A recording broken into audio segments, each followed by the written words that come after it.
Okay, Assalamualaikum. Okay, ini view mobile dan ini view desktop lah.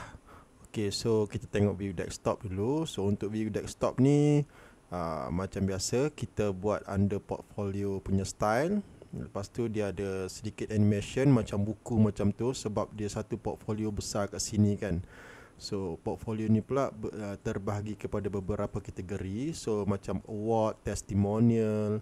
So kalau dia klik gambar ni pun dia boleh tengok gambar penuh untuk award lah. Sebarang aktiviti ada kat sini. Testimonial pun kalau dia klik akan keluar kat sini lah. Dia boleh select banyak lah. Okay.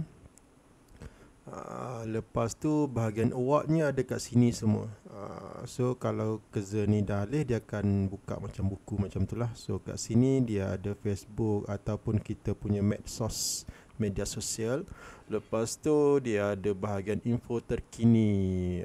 So maklumat terkini, cuti umum ataupun sebarang maklumat lanjut boleh embed kat sini lah nanti. Okay, so kita juga memudahkan pengguna yang mana nak get in touch dengan Pak Suden. So lebih mudah, isi je nama, nombor telefon dengan apa-apa inquiry yang dia nak. Lepas tu klik je WhatsApp Pak Suden, data-data ni semua akan dibawa terus ke WhatsApp Pak Suden. So lebih mudah lah, tak perlu nak salam, Assalamualaikum dan sebagainya dulu. So kita juga memudahkan klien dengan menu utama kat sini. So ada jenis package. Kalau klik dia akan keluar macam ni lah dan ada button booking kat bawah. So memudahkan klien yang terus berminat nak booking. So bahagian support pun kita ada lagi. Sebab kadang-kadang atas ni orang terlepas pandang. So kita ada lagi button support. So macam biasa isi nama, nombor phone dan apa-apa inquiry. So boleh klik WhatsApp Pak Suden. So data-data ni semua akan dibawa ke WhatsApp Pak Suden lah. Okay, so di bahagian booking ni, bila klik sini akan ke page booking. Dan sini bahagian my appointment ni akan dibawa ke page list-list booking yang telah di booking. So begitu juga di bahagian phone. So di bahagian mobile ni lagi simple, lagi compact lah, tapi dengan UI yang lebih better lah.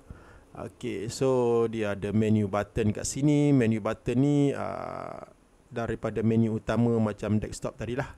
Okay, ada package, ada support, ada my appointment, ada booking. So kalau klik package pun sama juga, dia akan keluar package, boleh booking sekarang.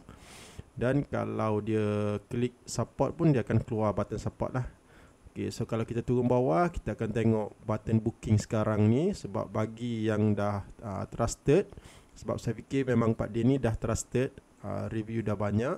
So kalau nak booking sekarang boleh klik kat sini ataupun boleh klik di menu utama, terus klik booking now. Ataupun kalau nak tengok portfolio, dia akan keluar macam ni lah. So portfolio, award, testimonial. Okay, so ada medsos kat sini, ada bahagian pengumuman, info terkini. So dia akan keluar kat sini semua sama macam desktop tadi. So dia ada form untuk support. So dia ada menu utama kat bawah ni. So klien tak akan floating lah. Dia tak akan berfikir-fikir untuk get in touch ke, untuk tengok package ke, untuk booking ke. Ataupun yang dah booking dia nak tengok balik appointment dia, so kat sini je. So lebih mudah.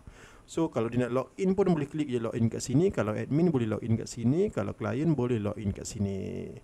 Okay, so ini untuk overview lah, untuk keseluruhan sistem.